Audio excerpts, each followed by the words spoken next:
विवेक यादव गाजियाबाद से। राधे राधे राधे महाराज जी।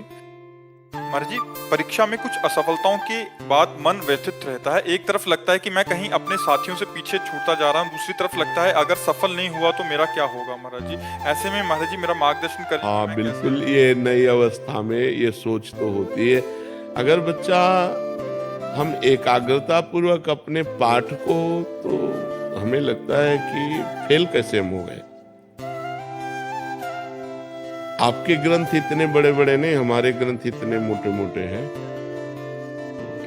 स्वाध्याय हर चीज का 10 साल पहले पढ़ा होगा, अगर वो बात पूछोगे तो अभी 10 मिनट में पूरी उसकी व्याख्या करके बता देंगे। अगर आप प्रयासरत हो, प्रयत्नरत हो, तो अपने विषय में असफल कैसे हो जाते हो। या तो आप ब्रह्मचर्यहीन हो रहे हो, इधर उधर प्रपंच कर रहे हो, अपनी पढ़ाई से विमुख आचरण कर रहे हो, मनोरंजन कर रहे हो। नहीं तो बच्चा, अपने चैप्टर को हमें 1 साल दिया जाता है, 1 वर्ष दिया जाता है अपने चैप्टर को कंठस्थ करने के लिए, पुष्ट करने के लिए।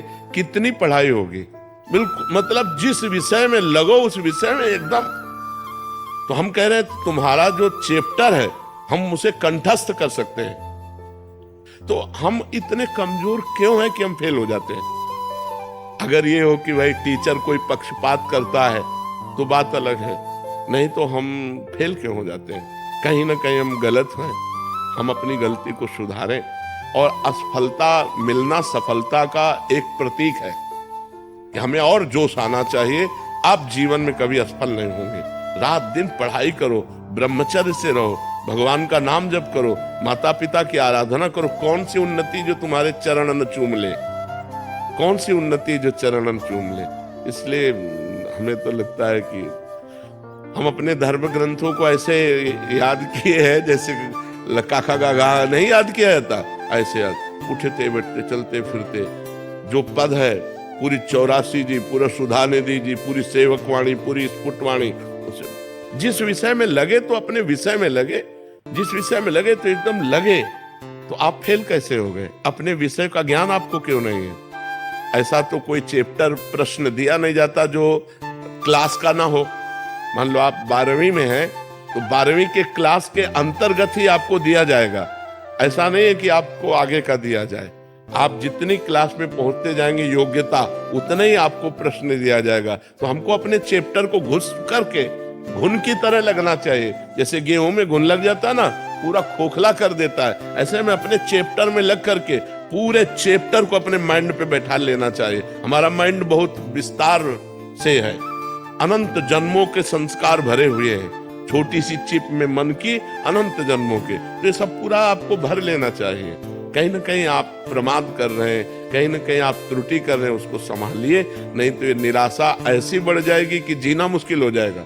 बच्चे, अभी बच्चे हैं ना, अब जैसे देखा कि जैसे इन्होंने कहा हमारे दोस्त सफल हो रहे हैं, तो दोस्तों के सामने नीचा, घर परिवार में जाने पर कि यार हमने यार इतने रुपए लगाए और तुम फेल हो गए, यार ठीक नहीं है। अब वो अंदर से इतना घुट जाता है कि उसे एक रास्ता दिखाई देता है। ऐसे कोटा में बहुत से बच्चे जो करते हैं, उसका कारण है कि उनको एक रास्ता नजर आता है कि अब मित्रों में कैसे जाऊं और घर के परिवार वालों को कैसे मुंह दिखाऊं। हर जगह ये आता है कि फेल फेल फेल, तो इससे अच्छा है कि हम कर लेते। कोई रास्ता थोड़ी है। आप भूत प्रेत बनोगे, फिर नाना प्रकार के और दुख भोगोगे। हमें चाहिए कि हम अपनी गलतियों का सुधार करें। मोबाइल में रील देखने में समय बर्बाद न करें, गेम देखने में बर्बाद न करें, गर्लफ्रेंड बॉयफ्रेंड वाली झंझट में ना पड़े, इस प्रपंच में ना फंसे। अगर आप सही से चलो और ब्रह्मचर्य धारण करो, तो ब्रह्मचर्य में इतनी सामर्थ्य है कि सब कुछ याद हो सकता है। बच्चा, सब कुछ याद हो सकता है। तो आप निराश मत हो, संयम में चलो और आगे उन्नति को प्राप्त हो। ऐसा नहीं कि बराबर अवनति हार ही हाथ लगेगी, ऐसा नहीं। आप प्रयासरत रहो। ठीक है।